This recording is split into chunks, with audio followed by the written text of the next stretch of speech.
Hello दोस्तों। ऋषिकेश सुलभ का नाटक पढ़ा धरती आबा।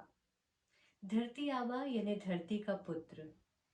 इस नाटक के दृश्य, संवाद, गीत और जो मंचीय निर्देश हैं उसे पढ़कर आपके अंदर एक उलगुलान, असीम कोलाहल भर जाएगा।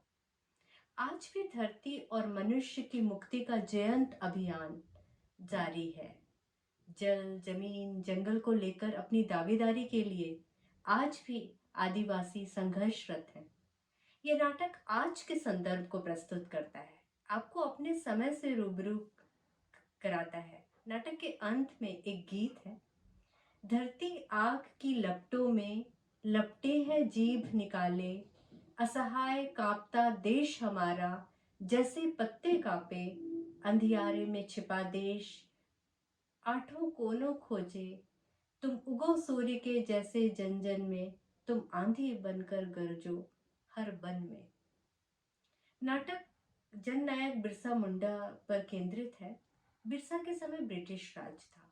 मुंडा जनजाति घोर संकट का सामना कर रही थी। मुंडा दोहरे शोषण का शिकार थे, एक तरफ दीकू तो दूसरी तरफ अंग्रेज। दीकू यानी जो जमींदार महाजन। उस समय एक थ्योरी थी, व्हाइट मैन्स बर्डन थ्योरी, जिसके अनुसार अंग्रेजों का काम लोगों को शिक्षित कराना था। इसकी आड़ में वो आदिवासियों की संस्कृति पर सीधे हमले करते थे। आज लोकतंत्र है, अपना संविधान है, फिर भी हालत वही है। कहा जाता है वो जंगली है, असभ्य है, बर्बर है, हम मुख्य धारा में उन्हें लाएंगे। आज कारोबारी, व्यापारी, राजनेता, हर कोई अपने मुनाफे के लिए उनका जीना दुभर किए हुए है। पहले भी अपनी पहचान का खतरा था उन्हें, और आज भी। नाटक के दृश्यों के माध्यम से आइए बिरसा को जानते हैं, उलगुलान, उस महाक्रांति को जानते हैं। नाटक के कुछ प्रसंग का मैं उल्लेख करना चाहूंगी, जिसमें एक प्रसंग तो है कि कब बिरसा के मन में आंदोलन का भाव जगता है, कब उसमें परिवर्तन आता है। एक संवाद में साली का पढ़ना चाहूंगी, जो बिरसा के व्यक्तित्व को व्याख्यायित करेगा, और उसके उनके भाषण का कुछ अंश। तो इन संवादों के जरिए पूरा इतिहास, बिरसा का संघर्ष और आंदोलन की व्यापकता को समझा जा सकता है। और इन सब के ऊपर जो बिरसा का जो द्वंद्व था वो नाटक में बखूबी व्यक्त हुआ है। और लड़ाई में उसकी जीत नहीं है, लेकिन फिर भी वह लोगों के अंदर साहस और विश्वास जगा सका। नाटक की अपनी सीमा होती है, वह कहानी व उपन्यास की तरह फ्लैशबैक व विवरण में नहीं जा सकता। तो ये नाटककार की मौलिकता है कि किस तरह उन्होंने इस नाटक को बुना है। धानी मुंडा दर्शक से सीधे रूबरू होता है। हर पात्र और घटना के बारे में वो आपको अवगत कराता है। नाटक का आरंभ, गति और क्लाइमैक्स तक धानी ही आपको ले जाता है। वो अग्रदूत है, वो क्रांति का सपना बुनता है। वो जाने कब से जहर बुझे तीर बना रहा है कि उसको विश्वास है कि एक दिन आएगा जब इसकी जरूरत पड़ेगी। और वो अपना परिचय इस प्रकार देता है, मैं बूढ़ा धानी मुंडा, जिसे अपनी उम्र नहीं पता, जिसने सरदार मुंडा की लड़ाई लड़ी, खून लड़ा, और मुझे विश्वास है बिरसा धरती का आबा जंगल पर उनका हक वापस दिलाएगा। बिरसा को तीर की जरूरत होगी तो मैं रात दिन जहर बुझे तीर बनाता रहता हूँ। धरती का आबा जो कर्मी के पेट से बाहर आया, सुगना के घर अवतार लिया। बिरसा मुंडा का जन्म उलाहतू गांव में हुआ, जो वर्तमान में रांची में है।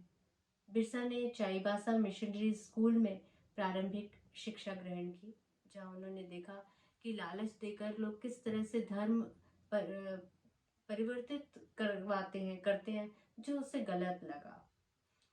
फिर वो आनंद पांडे के साथ भी कुछ वक्त गुजारते हैं, जहाँ पे वो संस्कृत पढ़ते हैं, महाभारत के बारे में जानते हैं, चरक संहिता पढ़ते हैं। उनको औषधीय ज्ञान था, उनकी रुचि थी कि वो जड़ी बूटी खोज खोज कर उसके बारे में जानकारी हासिल करते थे। और यही कारण है कि बाद में वो जिसको भी छू देते थे, कोई रोगी उनके पास आता था तो वो बहुत ठीक हो जाता था, तो लोगों का विश्वास उन पर गहराता जाता है। अंग्रेजों के आने के पहले सब कुछ ठीक था, मतलब एक खुटखुटी व्यवस्था थी जहाँ पे जमीन पे किसी का अधिकार नहीं था, किसी के नाम नहीं थी, लोग मिलकर के खेती करते थे। लेकिन अंग्रेजों के आने से निजी स्वामित्व आया और जमींदारों को जमीन दे दी गई, तो इनकी हालत बद से बदतर होती गई। भूख और डर का हर मुंडा सामना कर रहा था। ऐसे ही एक भूख का दृश्य है जब बिरसा मुंडा मरघट में देखता है कि चालकी मर गई है बच्चा जनने के दौरान, और उसकी कब्र के साथ चांदी की अंगूठी रखी जा रही है। तो वो अंगूठी ले आता है और उसे लगता है इस अंगूठी को बेच करके वो घर में चावल ले जाएगा, माँ को भोजन करा सकेगा। और वो ऐसा करता है तो कर्मी उससे कहती है, मानुख नहीं, पिशाच है तू, पापी है, तुझे सिम्बोड़ा नहीं माफ करेगा। तूने मुझे और अपने बाप को नरक में झोंक दिया है, तुझे बिरादरी से निकाल दूंगी, तू मानुष नहीं रहा। बिरसा कहता है, मैं हूं मानुख इसीलिए कि मुझे भूख लगती है। और बिरसा फिर संकल्प लेता है कि वह धरती आबा बन सबकी रक्षा करेगा। तो सबसे पहले वो नदी की सफाई करवाता है। चेचक, महामारी और ऐसी जो जो उनके अंधविश्वास थे, सबसे अपने साथियों को उभारता है। दिखों से मुंडाओं को उधार, कर्जा, कचहरी आदि के चक्कर छुड़वाता है। दिखू को खदेड़ते भी हैं ये लोग, और जो लोग जंगल छोड़ के जा रहे थे उनको रोकता है कि अब बाहर काम में जाने की ज़रूरत नहीं है।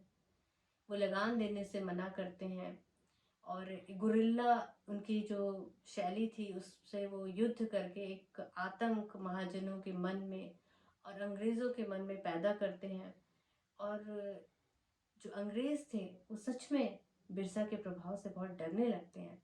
जब वो अपने अभियान को व्यापक कर रहा था उस दौरान साली जो है वो उसके पास जाती है अपने पति के बारे में, डोका के बारे में जानने के लिए, उसकी खोज खबर लेने के बारे में। तब वो जो महसूस करती है वो कहती है, उसने मेरी आंखों को देखा, उसकी आंखों में बहुत दुख था रे। मैंने उसकी आंखों में सारे दुख देखे, अपने भाई का दुख, अपनी माई का दुख, जंगल का दुख, हर मुंडानी का दुख।